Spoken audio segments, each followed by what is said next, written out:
केजरीवाल के twist and turn से भरे जीवन में एक और नया ट्विस्ट आ गया है, शायद जिसकी कभी उन्होंने कल्पना भी नहीं की होगी। अब उन्होंने तो इस मनसा से इस्तीफा दिया था कि एक सब्स्टिट्यूट ला रहा हूं जो मेरे हाथों की कठपुतली रहेगी और साथ ही जनता के सामने ये भी दिखा पाऊंगा कि मुझे कुछ भी नहीं चाहिए, मुझे बेवजह प्रताड़ित किया जा रहा है। लेकिन कहते हैं ना कि जब ऊपर वाले की लाठी पड़ती है तो सिर्फ और सिर्फ दर्द होता है, आवाज बिल्कुल नहीं आती। बस ऐसा ही हो रहा है केजरीवाल के साथ। उन्होंने सारे समीकरण करके इस्तीफा तो दे दिया, लेकिन क्या पता था कि जिस मकसद से ये सब कुछ वो कर रहे हैं वही फेल हो जाएगा। तो कैसे केजरीवाल का एक और सपना टूट गया और कैसे आपकी हालत खराब हो रही है, बताएंगे आपको इस स्पेशल स्टोरी में। नमस्कार, आप देख रहे हैं कैपिटल टीवी, मैं हूं आपके साथ पल्लवी सिंह।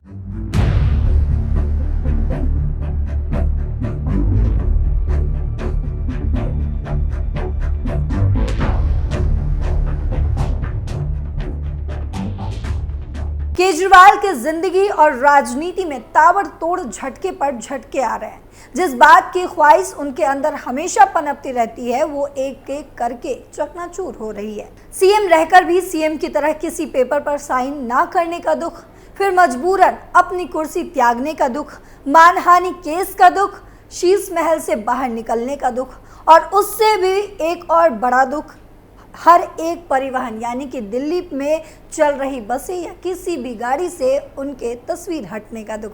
तो आज की स्टोरी में यही है मेन मुद्दा, तो बिना देरी किए आपको बताते हैं।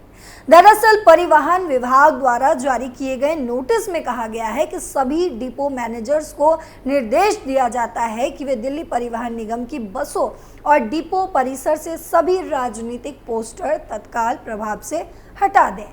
दिल्ली परिवहन विभाग यानी कि दिल्ली ट्रांसपोर्ट डिपार्टमेंट ने राष्ट्रीय राजधानी में डीटीसी बसों और डिपो से सभी राजनीतिक पोस्टर हटाने का आदेश जारी किया है। कैलाश गहलोत के मंत्रालय द्वारा जारी किए गए इस आदेश के बाद अब दिल्ली की डीटीसी बसों से दिल्ली के पूर्व मुख्यमंत्री अरविंद केजरीवाल के पोस्टर हटा दिए जाएंगे। दरअसल दिल्ली में सार्वजनिक परिवहन बसों और डिपो में परिवहन मंत्री कैलाश गहलोत के साथ साथ पूर्व मुख्यमंत्री अरविंद केजरीवाल की तस्वीरें भी लगी हुई थी। परिवहन विभाग द्वारा जारी किए गए नोटिस में यह कहा गया है कि सक्षम पदाधिकारी से मिले निर्देश के सिलसिले में सभी डिपो मैनेजर्स को निर्देश दिया जाता है कि वे दिल्ली परिवहन निगम की बसों और डिपो परिसर से सभी राजनीतिक पोस्टर तत्काल प्रभाव से हटा दें। सभी संबंधित डिपो प्रबंधकों को यह निर्देश दिया जाता है कि वे निर्देशों का पालन करें और उच्च प्राधिकारी के अनुसरण के लिए आदेश का अनुपालन प्रस्तुत करें। वहीं आपको यह भी बता दें कि जहां आम आदमी पार्टी दिल्ली की जनता को यह विश्वास दिलाने में जुटी हुई थी कि आम आदमी पार्टी के बिना आपका कुछ भी नहीं हो सकता, यानी कि दिल्ली की जनता का कुछ भी नहीं हो सकता, जब इस बात से अरविंद केजरीवाल और उनकी पार्टी कन्विंस करने में विफल रहे हैं तो अब लोगों को रिझाने के लिए नई नौटंकी शुरू कर दी है। दरअसल आम आदमी पार्टी की सरकार सोमवार से सड़कों पर उतर गई है और दिवाली तक गड्ढा मुक्त अभियान पूरा करने का डेडलाइन तय कर दिया है। मुख्यमंत्री आतिशी सुबह 6 बजे ओखला इंडस्ट्रियल इलाके पहुंची और सड़कों के बारे में जानकारी लेने लगे। मनीष सिसोदिया और मंत्री सौरभ भारद्वाज ने पटपरगंज और गणेश नगर इलाके का निरीक्षण किया। मंत्री गोपाल राय ने बाबरपुर में सड़कें देखी, यानी कि सभी जितने भी आपके नेता हैं वो निरीक्षण करने में जुट गए हैं। आप सरकार का कहना था कि टूटी सड़कों को युद्ध स्तर पर ठीक किया जाएगा। दरअसल आप संयोजक और पूर्व सीएम अरविंद केजरीवाल ने दिल्ली के खराब सड़कों को ठीक करने के लिए मुख्यमंत्री आतिशी को पत्र लिखा था। केजरीवाल ने विधानसभा में उस पत्र को पढ़कर भी सुनाया।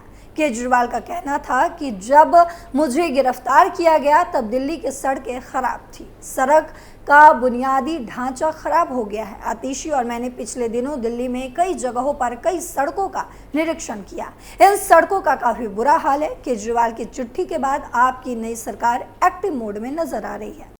1400 किलोमीटर लंबी सड़कों को दुरुस्त करने का टारगेट। रविवार को मुख्यमंत्री ने दिल्ली सचिवालय में हाई लेवल मीटिंग भी बुलाई। इसमें सड़कों की स्थिति सुधारने को लेकर चर्चा हुई। बैठक में सभी मंत्रियों और पीडब्ल्यूडी के अधिकारी उपस्थित रहे। बैठक में सीएम आतिशी ने निर्णय लिया कि सोमवार से पूरी कैबिनेट स्थानीय विधायकों और पीडब्ल्यूडी के अधिकारियों के साथ सड़कों पर उतरेगी। मंत्री एक एक सड़क का मूल्यांकन करेंगे। निरीक्षण के दौरान ये सब देखा जाएगा कि किस सड़क की मरम्मत करनी है या दोबारा बनानी है। सप्ताह भर मूल्यांकन प्रक्रिया होगी। अगले सप्ताह से सड़कों को ठीक करने का काम शुरू हो जाएगा। सीएम आतिशी का कहना था कि दिवाली से पहले पीडब्ल्यूडी की 1400 किलोमीटर लंबी सड़कों को दुरुस्त करने का टारगेट रखा गया है। सीएम आतिशी ने कई इलाकों का किया निरीक्षण। सीएम आतिशी ने अपने एक्स पर पोस्ट करते हुए लिखा कि दिल्ली में पीडब्ल्यूडी की सभी सड़कों को गड्ढा मुक्त बनाने की दिशा में हम आज से ही दिल्ली सरकार पूरी तरीके से ग्राउंड जीरो पर उतरकर सड़कों का निरीक्षण कर रहे हैं। मैंने NSIC ओखला, मोदी मिल फ्लाईओवर, चिराग दिल्ली, तुगलकाबाद एक्सटेंशन, मथुरा रोड, आश्रम चौक और अंडरपास की सड़कों का निरीक्षण कर लिया है। उन्होंने आगे कहा कि ये सभी सड़कें जर्जर हालत में हैं और जगह जगह गड्ढे होने के कारण लोगों की यहाँ ट्रैफिक की समस्या का सामना करना पड़ता है। निरीक्षण के दौरान अधिकारियों को निर्देश दिए गए हैं कि युद्ध स्तर पर सड़क पर जरूरी सभी रिपेयर काम किए जाए ताकि लोगों को बेहतर सड़कें मिल सके। अरविंद केजरीवाल जी के मार्गदर्शन में हमारा प्रयास है कि दीपावली तक सभी दिल्ली वालों को गड्ढा मुक्त सड़क मिल सके। किसने क्या कहा? वहीं दिल्ली की सीएम आतिशी का कहना था कि 2 दिनों तक मैंने और अरविंद केजरीवाल जी ने दिल्ली की सड़कों का निरीक्षण किया और पाया कि सड़कों की हालत बहुत ही खराब है।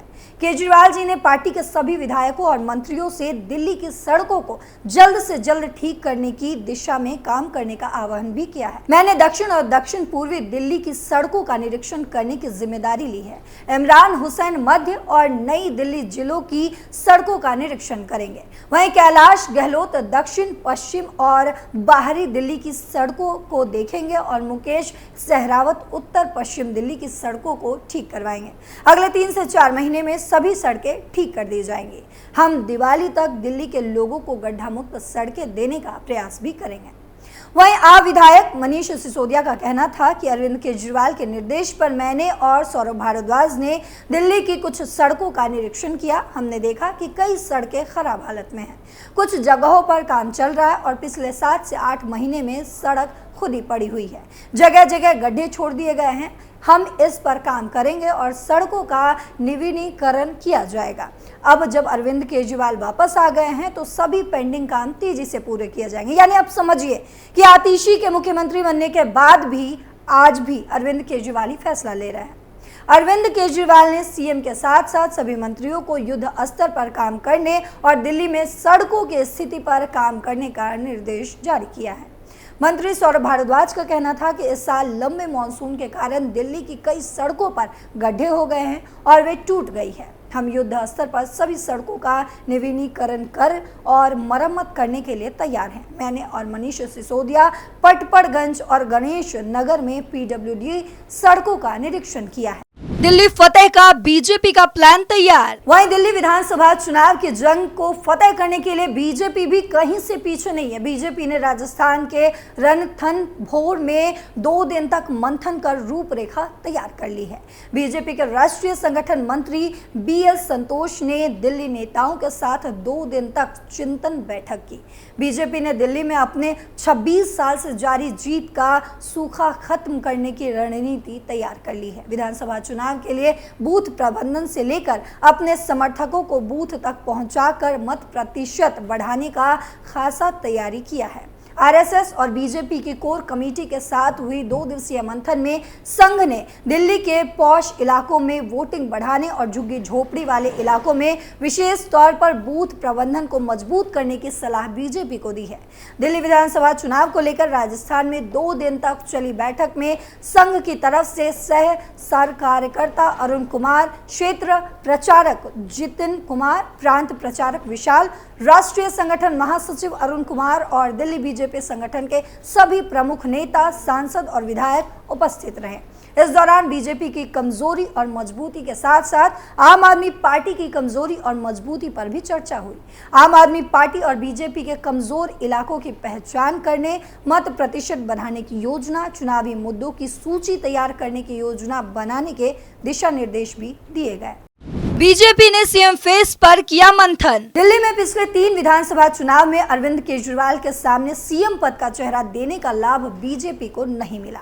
2013 में हर्षवर्धन तो 2015 में किरण बेदी को बीजेपी ने सीएम का चेहरा बनाया था, लेकिन जीत हासिल नहीं हो सकी।